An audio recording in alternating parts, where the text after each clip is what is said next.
Absolutely no reason to play that. Just felt like it. Because I can. Hello, I'm Russ Kane. What's left of him? This is The Daily Show. You're listening to Men's Radio Station. You know him. You love him. He is the undisputed king of New Malden. The king of comedy. Hello. Oh, I like him in your background there. Look at Very that. Good. We can't hear a word. Can't hear a word you're saying. But he's clearly in prison. So we'll wait for Neil to get hit. Oh, brilliant start. Brilliant start to the week. Right, we'll wait for Neil to sort his how was your weekend? Was it okay? Was it all right? I gave him a big build-up. Sod it this time. I'm not bothering. Let's see what happens. Hello, Neil. No, the Can you hear me? face. No, nothing. Absolutely nothing. Well, he's gone. Right. I don't know where the first guest is either. Do you know when you wake up? By the way, my dog has just decided to get out of bed. She got out of bed at nearly 11:45. I've been running around like a maniac. Like a maniac. I'm playing this. I'm buying Neil Long sometime. You're listening to The Daily Show. The Daily Show? The Daily Show. Oh, you can be heard on air. Well, okay. I don't understand it. Right. Well, I can't hear a word you're saying, Neil, so it doesn't work for me. Doesn't work for me at all, fella. Sorry. How about now? No idea what's going on. Have you got me? I can hear. Yeah, well, of course you can. You're in the same house. I can. Well, I can't. So I'm going to go and let you sort it out. Oh, this is bizarre. Okay, I didn't expect Russ to do that. Russ, it's your show, buddy. I'm very happy to take it, but you get first dibs, my friend. I'll happily duck out. But for some reason, I can be heard on air. It would seem. So I'll tell you what I'm going to do, Russ. I'm going to do a quick reboot and see if that fixes things. And then I'll come back in and hopefully that'll work and we can introduce the first guest. All right.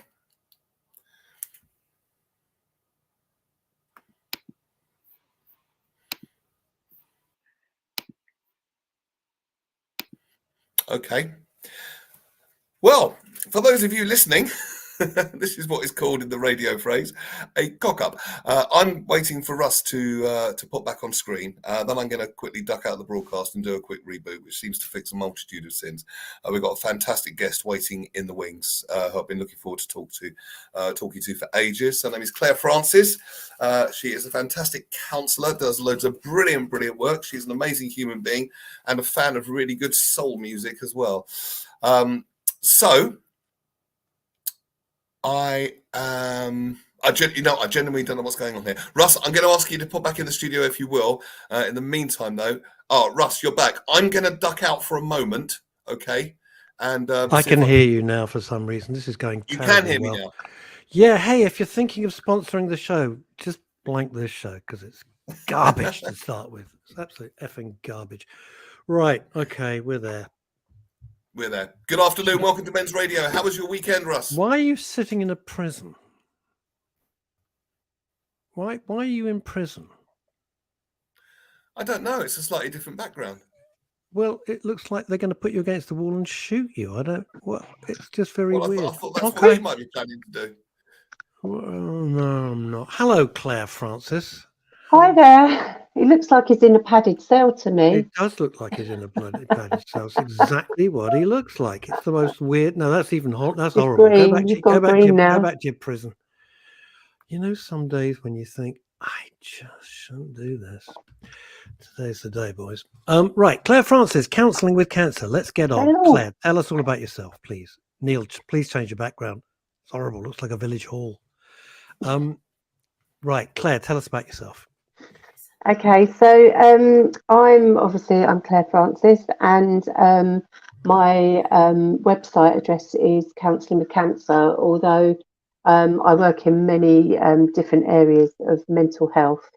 I kind of found my way into the cancer world after I finished training as a counsellor. I was kind of like, I can't do any more training because it was just like it's 5 years, quite intense training. So I applied for a volunteering role at Macmillan, and I just don't want to keep my fingers in the pies, kind of, and get some experience. And I was with Macmillan for 4 years as a I counsellor. hate Macmillan.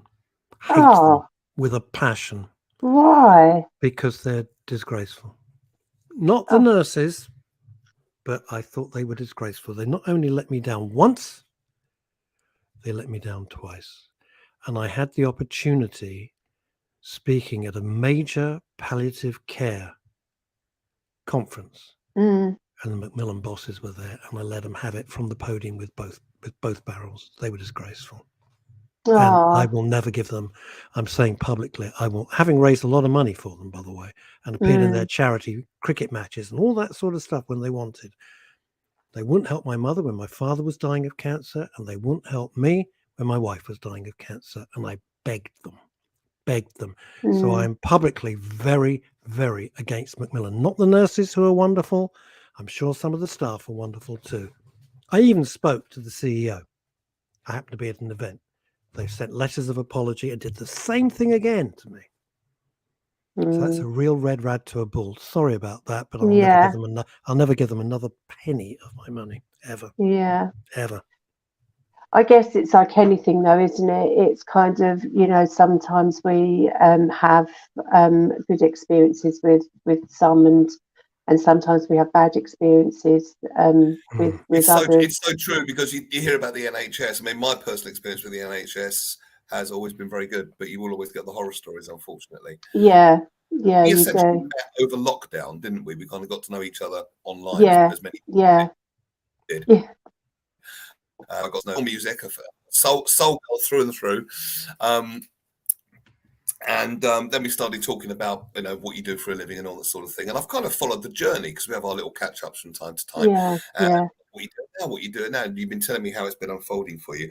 How did you get involved with cancer in the first place? Because I imagine trying to counsel somebody with cancer is probably one of the most challenging things you can ever do. Why did it go that way for you originally, Claire?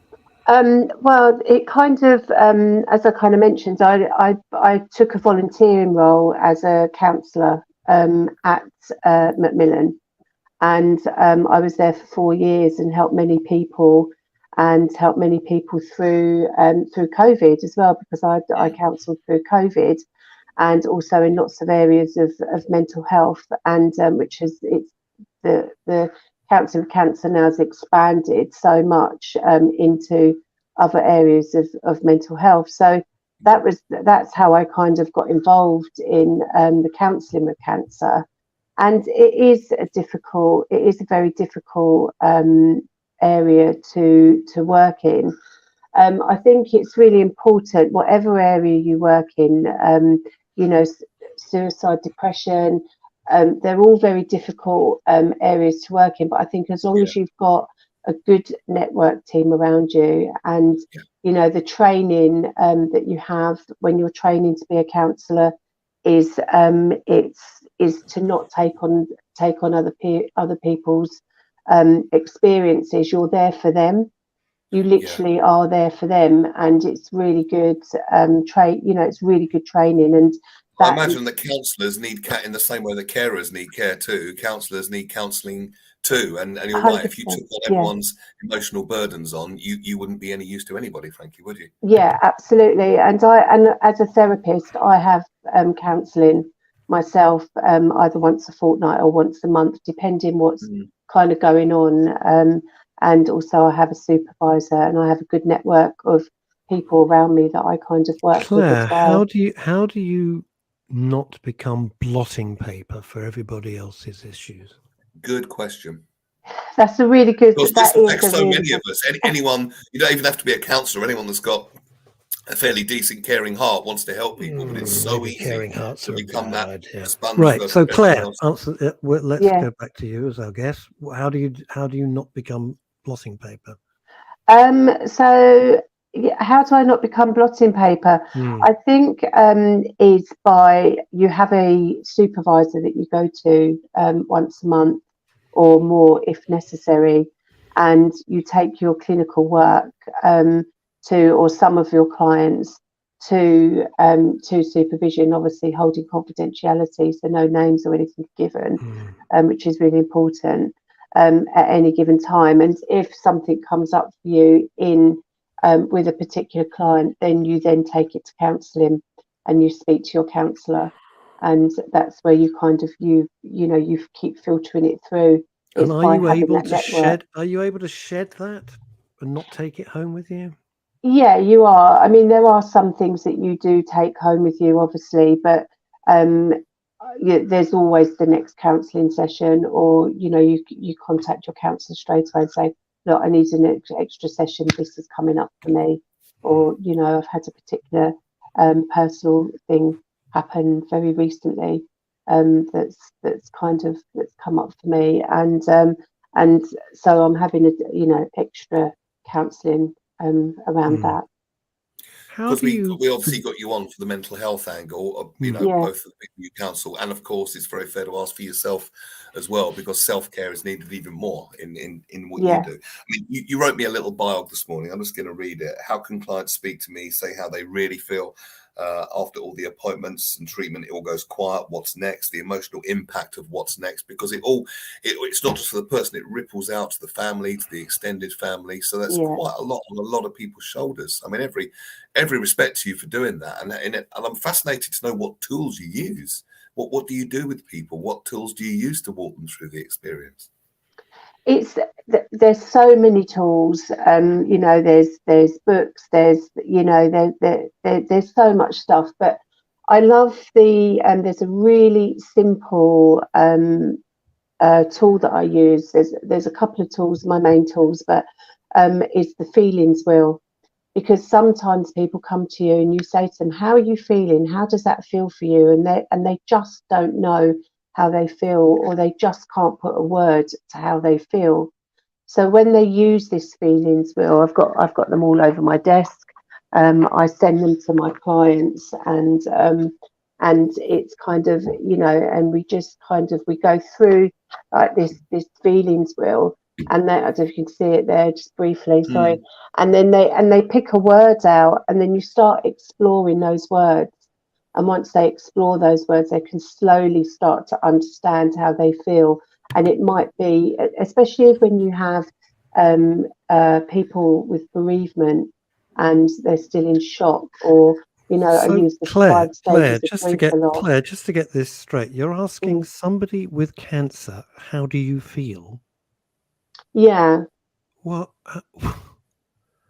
Because sorry, you completely lost me. What are they going to say? Well, I feel great, apart from the fact I'm going to die. Well, no, not necessarily. No, not necessarily. Because they could say that they feel shocked, or they could say that they're scared, or they could say that they're exhausted, or they're tired. I'm not only working in the area of I guess cancer. People are fairly emotionally. I think people are fairly emotionally illiterate a lot of the time anyway. And then when you got the added shock and numbness of something like that, just to be able to get back in touch how you feel. No, that's not going to be all sunshine and rainbows, but just to be able to feel and articulate that is helpful. I imagine that's where you're going with that, Claire. Yeah, and also, when a lot of the time when patients or clients come to speak to me, they've had a whirlwind. They find out that they've got their diagnosis. They have a whirlwind of appointments and scans and treatments, and all these things are going on for months and months and months and months and months. And then what they say is, then all of a sudden it's like end of treatment. It's happened. You're going to come back in so many months' time, and then they're like, boom. They're just kind of left, and they don't know how they feel. They don't know. They come to me and they say that I've got really good feedback, so I've allowed them a safe, non-judgmental space to be able to talk about how they feel, because their family and their friends might be really positive and go, come on, you can do this, and come on, be strong and whatever. And sometimes they want to say to their families or friends, I don't want to be strong. And having the safe space to do that and have the catharsis of how you really feel is the value in what you do, Yeah, rather than kids. Family and friends, they mean well. Oh yeah, be strong, and sometimes it might be yeah, helpful, and sometimes it might be as helpful as a hole in the head. yeah, yeah, Yeah, absolutely. I think we've lost Russ for a moment, so yeah. I'll carry on for the time being. He'll be back in a moment. And are there tools for helping people heal? I know we don't have a cure as such for all cancers, but the treatments are getting better. Do you guide people towards the treatments that might be right for them, or do you No, I'm guide not them? medically. I'm not medically. Right. Okay. So it's counselling Yeah. only pure. No, literally, this Okay. is really. I'm a person-centered therapist who explores their thoughts, their feelings, their realizations. So they can come to their own choices, their own decisions, and work things through. And like I say, it's like creating that safe space and that non-judgmental space for them to be able to say what they want to say that they can't say to other people. Which is exactly the ethos of MRS in the first place. So you fit in very well here, and you deal with lots of other mental health things as well, don't you? Yeah, loads of It's mental like I say, health, it's not and cancer. yeah, and loads of different areas of mental health. So there's anxiety and depression, and bereavement.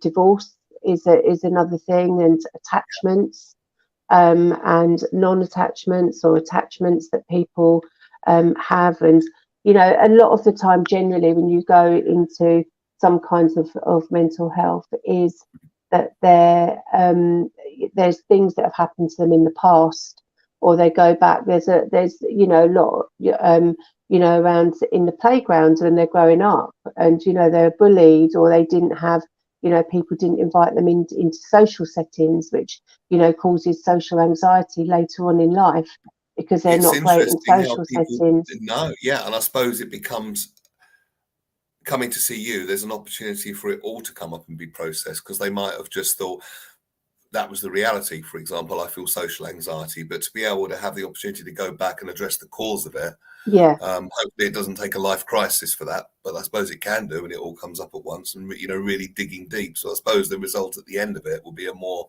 emotionally healthy person, but at the very least, I would say.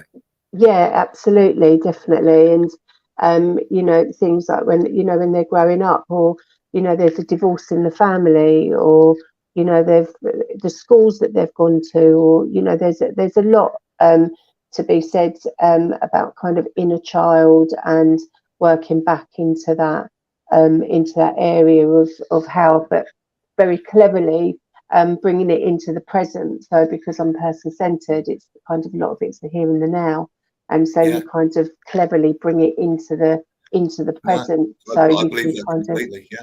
yeah, yeah. Yeah, absolutely.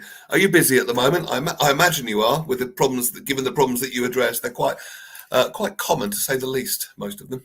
Yeah, I am really, really busy. So I've just taken that leap of faith, Neil, and Go on. I've left my my part-time job role, and I've gone full-time into private practice now. So because I had Congratulations. Let's thank have some you, love yeah. for Claire in the comments, please. Thank you. And I had to do it gradually and take that leap of faith, and because it was kind of, I was getting quite a lot of private practice work, and then it was like, but have I got enough? To kind of keep me going, because obviously, our job pay our bills, don't they? So, it has. It's just gone. It's absolutely gone crazy. It's almost like the universe has heard me and gone, okay, Claire, you can have that. And so yeah, it's really busy last week. Lots of new clients. So I'll probably have a waiting list soon. Good, So good. yeah, it's been really, Yeah. yeah. So it's I'll put exciting. your website up on the screen again if anyone wants to get in touch with you. Counsellingwithcancer.co.uk. That's the best one for you, is it? Yeah, that's the website. At the Okay, at the moment, I'm gonna we'll leave that that well, up it there will for the stay that one, but yeah, and it all captures what kind of how I work in mental health. yeah, Really, yeah. absolutely. so well, good. I mean, it sounds like I'm bringing this to an end. I'm not. Not at all. It just sounds like I'm. So very good luck with the new venture, which is absolutely fantastically good news. Yeah.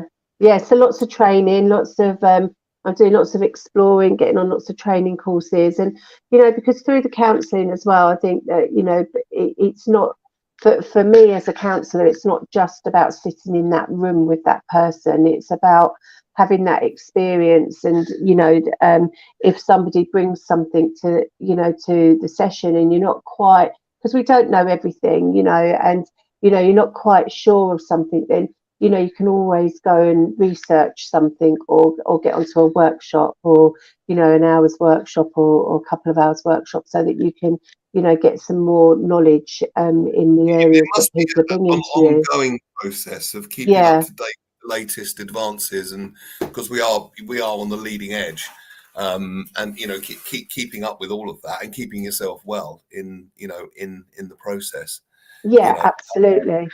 Yeah, very, very, very challenging. So I'm glad you said about the leap of faith, because lots of people are facing this at the moment, and you're the same as everybody else in that sense.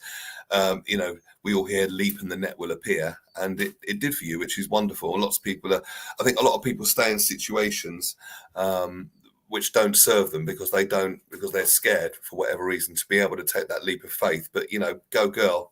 Kudos to you. Girl power. You had the guts to do it, and you did. So really well done to you. I'm sure. Yeah, thank you. I remember talking to you.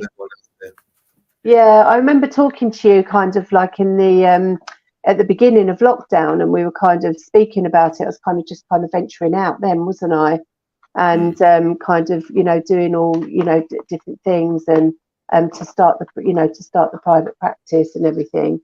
And and it's just, I think just follow, if you can follow your dream, and just follow what it is. If it doesn't work out, then you've all I'm an excellent administrator. I can always go back to there's always something that you can do, isn't there? Or there's well, always very much so, but it strikes me, given the commonality of the things that you address, and given the diversity of skills that you have, it strikes me as you probably won't likely ever need to go back to being an administrator. I would have thought. I would be very, very surprised.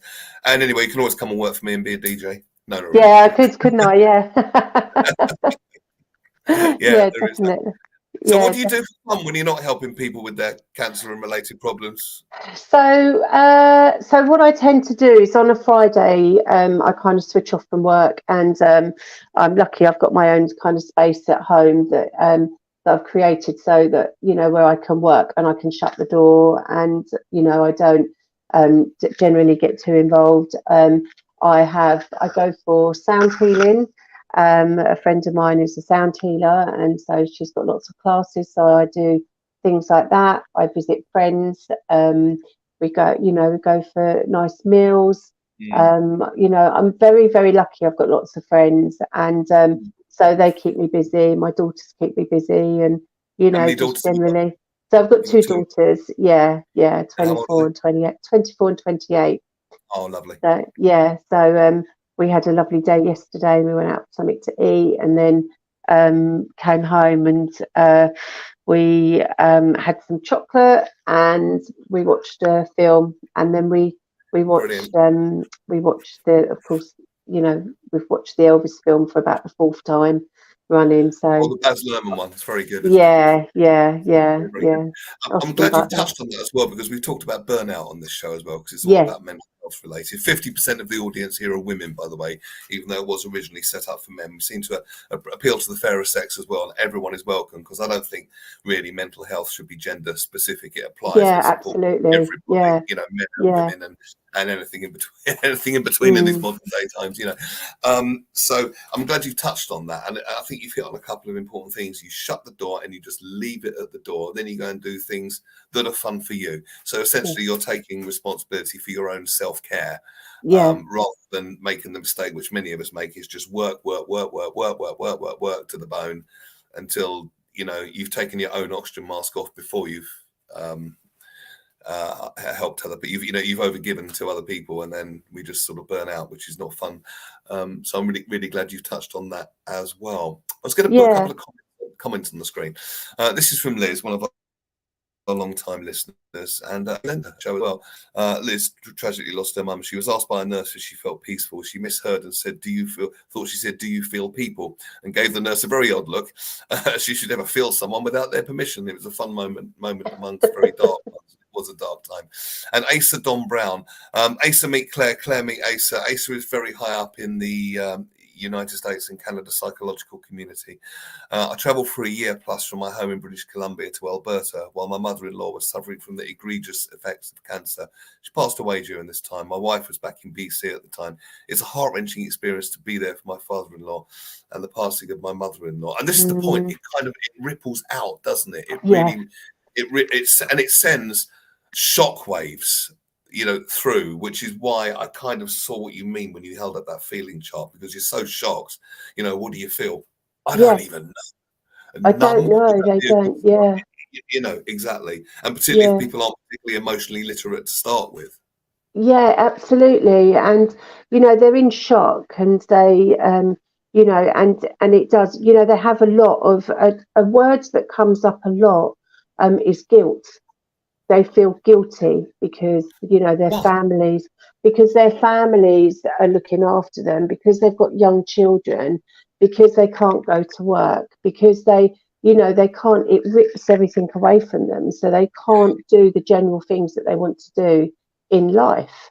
And then the impact, like you say, the ripple effect is which is if on my Instagram page, Counselling with Cancer, there, you'll see there's lots and lots of posts. This lovely lady makes a post for me, and we try and capture the ripple effect it has of in the families and friends. That they can't go out with their friends, or their friends don't like seeing them that way, or their families as well. The mental health that it has on their families as well, and it's just absolutely huge. And everybody, because everybody just wants the best for them, don't they? And they don't know what to say. Sometimes it becomes the elephant in the room. Yeah, of course, absolutely. Sorry, just adjusting my position there slightly. Sorry about that. Claire, you're very welcome to stick around for the rest of the show if you like. Okay. Very, very welcome. We're going to bring on another guest now. I'm kind of flying a bit by the seat of my pants because Russ has had to disappear, so I'm just making sure he's okay. Oh, here he is. Oh, he's back. There he is. I'm fine, thank you. I'm going to put this in perspective for you. Go on.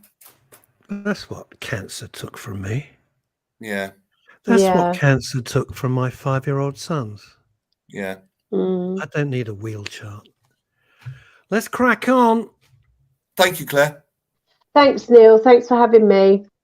Thank you so much. Really good to talk to you. One day we'll do, and Claire can come back, and one day we'll do an in-depth look at what cancer does to the people, but more importantly, to everybody around them. And you, Claire, talked about, we'll get onto your windows in a second, Neil. You talked about the ripple effect, all right? And one day I will open up, finally, about the ripple effect. Yeah. It does. Because it fucking sucks. I know. Right? And it's hard to get that across in half an hour, isn't it? Yesterday was Mother's Day. And if you don't think that doesn't cause a ripple the size of a tsunami.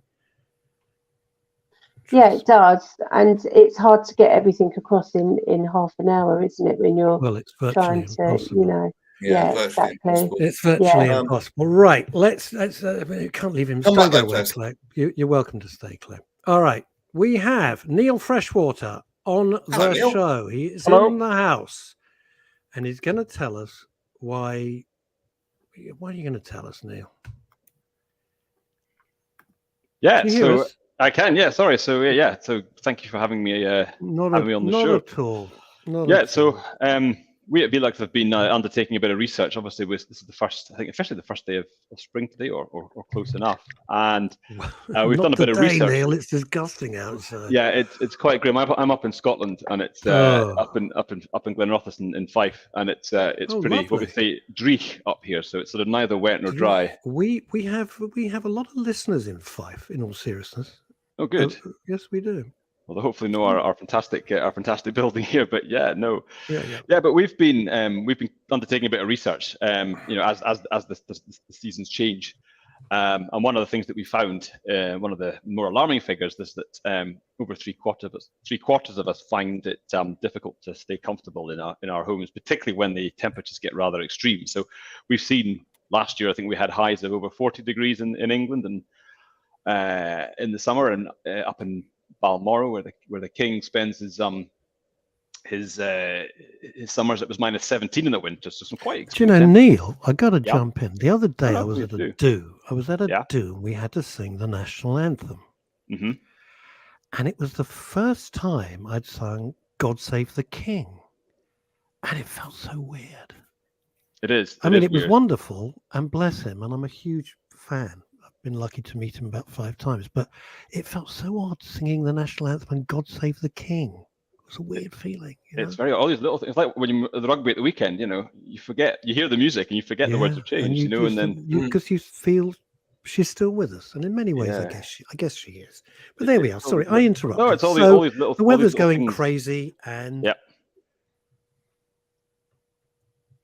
yeah, so the weather's going a bit crazy. So what we found is that, as I say, 2/3 of people find it difficult to stay comfortable. Around 75% find it difficult to stay warm, and obviously we've had the effect of the increased energy prices throughout the winter. But even in, as I say, this hot weather, we found 77% of people finding it harder to stay comfortable at home, mainly due to the fact they can't get a good night's sleep because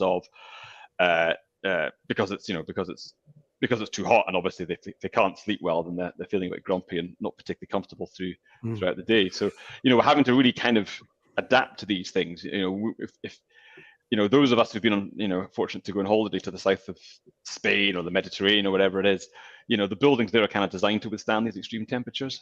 Similarly, if you got Norway, word you used? You used the word beginning with H. What was that word?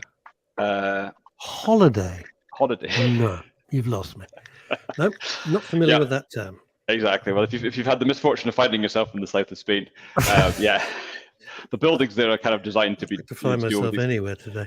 Anyway, there we go. Extreme temperatures, But so we, in the UK, we're not kind of used to these, and our building stock is very old, so we have to be kind of, I suppose, adaptive to these new changing and extreme temperatures that we're finding. And I'm told we're due some snow before good before it's all changes anyway. Christ. Any sign of locusts or frogs? No. Not yet. Okay. It's coming. But yeah, so really, I suppose, what we've sort of been looking at is how you can kind of mitigate these things. And obviously, in the winter, for example, the first thing to say really is that I think, people often say, well, what are the best tips for doing it? Obviously, upgrading your windows is great, but what can we do in the short term? And one of the things that people forget is that moderating the indoor temperatures, so making sure it's making sure it's warm enough or cool enough, goes hand in hand with ventilation. So that's one of the kind of key messages, that when you're when it's getting very hot in the summer, it's important to try and mitigate any excess solar gain, which in the winter can be very useful because it's free energy to warm your building. But in the summer, as we've seen, it can get too hot. So it's important that you do also crack the windows as well to try and let some of the cool air out, but also some nice fresh air in too. It's always a bit trickier in the winter, when it comes to ventilating, because it's counterintuitive to open a door or a window when the temperature's getting too hot. But if you can do it for 5 or 10 minutes a day, ideally when the heating's off, it's a good way of doing what we call purge ventilation. So it just allows all the air to kind of change. I saw the film. Purge. The Purge. What, Purge ventilation? Purge. Yeah, it was a great film. Yeah, it was good. It was. The Purge. Do you know, Neil? It's a great word. It's a great word. Purge. I've got sort of doors that lead out. I have them open a lot because I like the fresh air, and if I get cold, I just put a sweater on. It's not and also the energy prices are a complete nightmare. Can I say, in all seriousness, and I've just been messing with you, Neil, That's I all think that your products are, I'm a big fan. Genuinely. Thank you. Yeah, no, And they you're are. not sponsoring the show. I have no No, financial I'm link not. to you whatsoever. But I'm actually a very, very big fan of your products. I think they're damn good. And Thank you very I mean, much. I don't have to say No, that, but I mean as I say, it. I think I they're obviously great. I would say also don't ask me. Just ask someone that you know who's got them. They are just Yeah. they are brilliant. And I spend a lot of time speaking to sort of politicians about other boring technical stuff. And it's one of the nice things about working for Velux is that it's one of the few construction products that's also like people can identify with it. Unfortunately, you can't see the insulation of the plasterboard once it's been installed, but the Velux is still very much part of the building fabric. But people kind of see it, and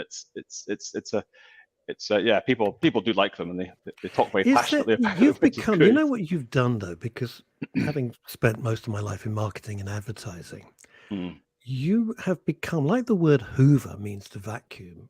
So if you say in America, I'm going to Hoover the living room, they have no idea what the hell you're talking about. I'm going to vacuum the lounge. You've become the generic term, haven't you? You are the noun. In many ways, which is fantastic.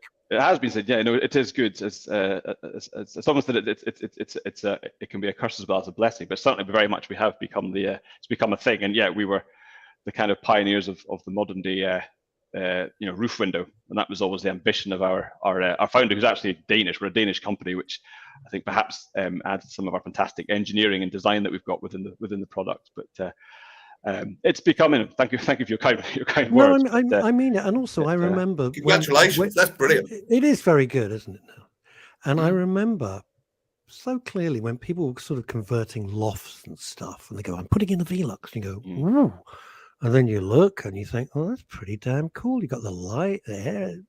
It works. It's very nice to have a product that actually does what it says on the tin for once. It really does work. It's as good as you say.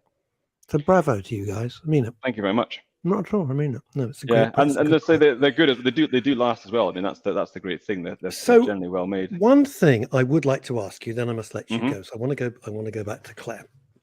Is this? I actually like the winter because I can put a sweater on and snuggle down and get on with my writing, and it's conducive. Being coldish is conducive to writing. And in the summer, I go bizarre. I can't bear it. I mean, I love blue skies. That's why I like LA. But I love blue skies, but I can't bear the heat. All your research, does it affect? Is it 50-50 with people? It's my last question. Is it 50-50 with people who get sort of a bit grumpy in the heat and like the winter, and vice versa? More or less, as I say, I think we found. I mean, as I say, that the figure we have. For people who like this sort of spring is around the kind of mid to high 60s. So I suppose you could assume the other sort of 30 or 40% prefer the winter. But I know exactly what you mean. I mean, I'm a bit like you. I kind of love the sun, and I think that's what people like primarily. It's the light, it's the sun, it's the light, the heat itself. I mean, everyone loves those kind of sunny, crisp days. The frosty days, the sun shining. But yeah, like you, being a Scotsman, I tend to be more of a sun. A sort of shade seeker than a sun seeker, but I like the daylight. I like the bright days. I like the sort of, as you say, like you. I love those frosty, sunny, crisp days. But I think we should change your company. I think we should change your company motto, though. You can take our freedom, but you can never take our windows. There you go. There you go. Do you know where the name comes from? Actually, do you know where the name of Velux comes from? Well, I'm guessing luck. I'm guessing luck. Oh, let me see if I can decipher it, because lux is light in Latin, and I'm thinking something like through light. That's my guess. Ventilation and light. Through and light. Oh yes. Ventilation and light. Yep. So Latin and English. Okay. Well, that's close. It's close enough. Yeah, I'll give you 2 points for that. 2 points for that. Thank you. Really 2 points. Representing the southeast of London, Neil. I need to thank you as well, Neil, but not for the reason you think. This is a total non sequitur, but I'm actually doing an Amdram play this week for 5 nights. Cool. And my part is Scottish, or part of it is Scottish. Oh, is it? So Brilliant. listening to your accent is helping me, because I've got to work on my Scottish accent. Double. Excellent. What character are you playing? He's playing a bloke who works for playing Velux. a blustery rear admiral in the first bit, and an out of work diva of a Scottish actor in the second bit. There's a few out of work Scottish diva actors, so I won't name names, but you can find a few. Probably very good company. And well done for spelling your name properly, like me, the proper way, unlike these heathens. Oh, yeah, the double L and the A. Just Neil, bless you. Thank you. good to speak to you. Thanks Take very much. care. Cheers now. Bye-bye. Thanks for coming on the show. Welcome Pleasure. anytime. Bye-bye. Thank- Claire Francis. There Hello. is. Hello. Right. What is on this wheel?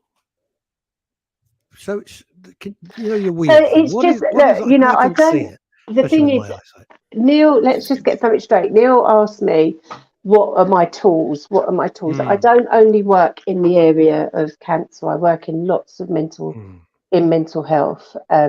Counselling with Cancer came out of the volunteering work that I was doing when I first started a therapist after my training, because I was at Macmillan and it was the most area that I was working in.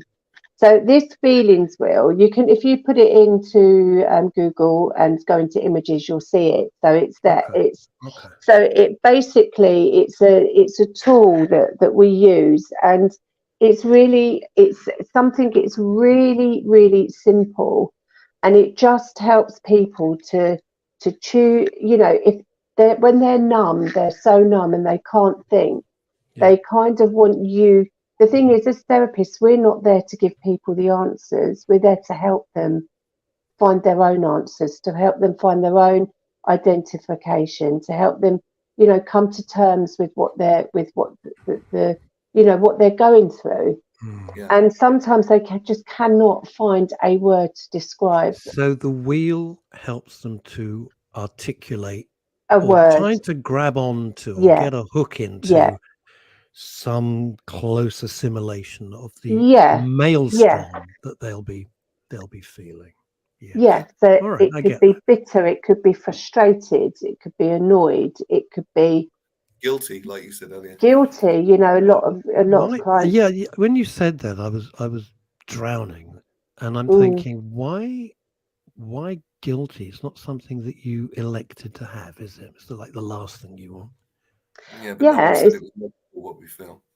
Yeah, exactly. And you know, they might feel guilty because they've you know, they've been having treatments for 6 months. So, you know, and they have their chemotherapy, you know, they might be okay for a week and then they might not be all right for the next 3 weeks. You know, so they might have small families or young families, and you know, so they're in bed and they can't engage with their families. So the ripple effect that it has with their, you know, with everybody, you know, so there's, you know, that they a lot of the time they do feel guilty that they, you know, that this has happened to them. It's like, why has it happened to them, kind of thing. I think, Claire, in all seriousness, and having gone through this twice, once would have been enough, but no, twice. Thank you so much, God. If you start to and this is a serious point, if you start to ask why me, that is the road to madness. And if I say nothing else on Men's Radio ever again, I think that's one of the most important things. If you look at life and go, but why me? That's not the question. The question is, why not you? Yeah. Why not you? Because you go into if you look for Neil, I must say that Neil, I must say this. It's very important. It's very personal to me as well. If you go through life looking for signs and portents, you will go round the bend. Yeah. If you look for meaning in everything, you will go nuts. If you accept that life is a random lottery, and you have no say in what's going to happen, if you accept that, you have a much better chance of holding on to your sanity. But don't start looking for signs, portents, and meanings in everything. It's not there. It just is. And that's the way to consider it. And I think that people need to come to that realization themselves, don't they? You know, kind of, you've had your experiences, you can't teach them, and that's why I help them to explore. And I've had you know, many I've lost a lot of people through cancer in my personal life, and and it's very tragic, and it's very hard to watch, and awful, yeah. it's awful to watch, and and it just, you can't. We do think, why people do think, why me? But if that is the problem. That is the problem, and it's a very natural knee-jerk reaction. Oh, why Yeah, me? Why yeah. I'm this, I'm Or that, not I'm me again, or not me. Well, Yeah, not why me. me again? Wasn't the first time? Wasn't I Yeah, think you made your point. God, thank you. I don't need to be told again. I mean, yeah, I get all that. absolutely. Yeah, But the thing about saying why me is it leads nowhere, yeah, because you'll go round and round and round. You'll never find the answer, because there is no answer. As I say, life is a random lottery. yeah, And if you accept that, then you can try and deal with the actual physicality of it, as well as I think what you do is incredibly brave, and I think what you do must be extraordinarily wearing, which is why I asked you at the front end of the show, how do you not become blotting paper? Because I think it's so easy for people to absorb the pain, I'm going to say, of others. So I'm glad, turning the telescope around, that you have a good support system, because without it, it would be very grim for you. yeah. And also, Neil asked me the same question, and it's, I'm lucky that I've got my own space, my room in here that I'm in now, where I work, and I've got everything. I've also got another room in the garden, so nothing's kind of, if I work from home, nothing's come in the home. But I shut that door, I turn my phones off, and at the weekends, that's my time, that's my self-care, that's where I do things that I like doing and I like enjoying, so that when I come back into the working week, it's a working week. So I have that identification with myself. This is shut off time now. And also another thing is as well, when you go out with friends in the evening and people say, what do you do for a living? You go, oh, I'm a counsellor. Then they go, boom, and they tell you their problem. I've got this problem. Yeah, Hey, what do and you I think? tend to very kindly walk away, or kindly kind of say, oh, okay, that must be very difficult for you. And you try and change the subject, because when you're out, you're not that free counsellor as well, that person. Well, because that's where you absorb. That's where you absorb. We had a family doctor for many years, brought me up from a child, and he'd go to dinner parties, and people say, oh, what do you do, Ben? And he'd go, well, I'm a doctor. And they go, oh, really? Because I've got this pain in my... And he had a wonderful way of dealing with it. He said, what do you do, Neil? And Neil would say, well, I have a wholesale carpet business. He says, oh, good. And you got your samples in the boot of the car. So I'd like to see them now.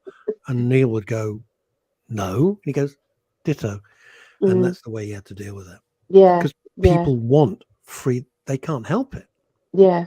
Yeah, absolutely.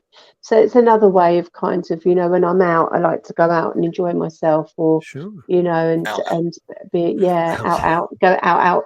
And, or, just have some fun, because you need to have that fun. Otherwise you do become that blotting paper, as you called it. Neil Long, and it's Neil Long because it says so behind his little head, has a wonderful phrase, is you can't drink from an empty cup. You can't give from an empty cup. Can't give. Well, I was close enough. I nearly got the V. Can't drink either. As Neil knows. And Neil's point is absolutely very well made, in that for you, when people are looking to you for help, maybe for comfort, maybe for answers, who knows, it's a lot of responsibility. If you're absolutely exhausted and drained, what good are you going to be? So absolutely, I think your attitude is spot on. And even with the serious subject, if you've really filled up your cup and you come out after the weekend feeling joyful, I know it's a serious subject, but you can still bring a lightheartedness and a joy to what you're doing. There's nothing crass or wrong in that, in my opinion. No, I don't mean in a distasteful way, but you want to do the job feeling good or do the job not feeling good. That's all I mean. You want to do the job feeling positive, don't you? Yeah. Well, I want to be present. That's what I want to be. I want to be present for my clients. That's a phrase again. Neil loses a lot, and I'm always fascinated. it's about being in the moment, being present with them. You know, it's kind of, if I'm present with them, then I can walk along this journey with them. If my mind is distracted and it's somewhere else, then I'm not present with my client at that time. So it's really important, because also, as they're speaking to you, you're almost kind of thinking, where do I go with it? You know, where do I go with this? What do I use? How do I explore this? So you have to be really, really present, because they have to feel heard. They're coming to you to feel heard. Oh God, Yeah, that you rapport know, skill, that establishing that empathetic. And I've met you in person more than once, Claire, and you know, I'll say it in public. You're a lovely soul. You're very empathetic. Thank You're very you. approachable. You know, I haven't experienced your counselling, but I imagine if I did, I'd be very, very happy. I mean with this in a nice way. I hope you don't have to. Yes, indeed. I hope none of us. I was about to say the same thing, Russ. Let me explain, Claire. I think it's only fair. Let me explain why I was so upset about Macmillan, and I want to just explain. It wasn't just me kicking off. When my father was dying of prostate cancer, and there was just my mum to look after, and I had to virtually stop working because I was there all the time. Now, at that point, I was the flying eye, I had a high profile, etc., etc. So Macmillan and every other charity in the world was driving me round the bend. Would I come and do this? Would I auction that? I was happy to do it. I was happy to do it. And I just played, I was with Hugh Laurie at the time, and a whole load of us, and we were in this charity cricket match, and it all raised a fortune. It was all great. And Mum, who was not young, was trying to struggle with my father, who was bedbound, had prostate cancer. It was horrific. And I wrote to Macmillan, said, you know, hello, it's me, you know, the guy you always keep asking to do stuff. My mum really needs some help. She's not young. She physically is having trouble turning my father, trying to make the bed. I mean, she wasn't a young woman, right? So I had to be there all the time, which meant I couldn't work. And nothing. They ignored me, despite several requests. And I wrote to them afterwards, and I got this long letter of apology. I'm so sorry, Russ. We don't know how it happened. It slipped through the crack. Okay, well, stuff happens. All right, let's be big about it. Then when my wife was dying of cancer, I wrote to them again and tried to phone, and the same thing happened.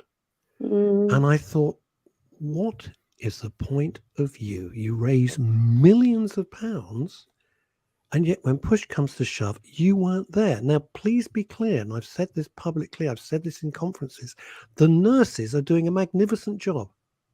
Magnificent. They're wonderful. They're angels. But to have an infrastructure where that can happen not once but twice with someone where they were supposed to be kind of looking after made me sick to my stomach. And that's why I will never give them another penny. I'd give the nurses, I'd always raise money for the nurses, but I won't give them or their infrastructure or their management a penny. And that's why I was so upset. It's just like a real reaction. Well, understandably. But those stories, and I'm not saying because I'm not interested in going, poor old Russ. It's a long time ago. But what I'm saying is, you know, with all these charities, just look where your money's going. Follow the track. Because if it's going to paying chief executive officers 150 grand a year, do you really want to be contributing to that? Do you really? Yeah. I support lots of other, charities that are kind of, I'm on their list for, you know, helping people with cancer. The Pink Ribbon Foundation is an amazing charity, and I mean, you're talking to the guy. Goodness sake, you're talking to the guy who started the moonwalk race. There was me as the only bloke and 17,000 women in a tent from Hyde Park. What a night that was. And I still I still went home alone. Oh, what the hell? Me and 17,000 women. It's never going to get better odds than that, Neil. You had too much. You had too much choice, didn't you? 25,000 women, but I didn't want to throw that in. You did what? You what? Oh, I did one with 25,000 women, but I didn't want to mention it. Was that at your stand-up? I'm lying.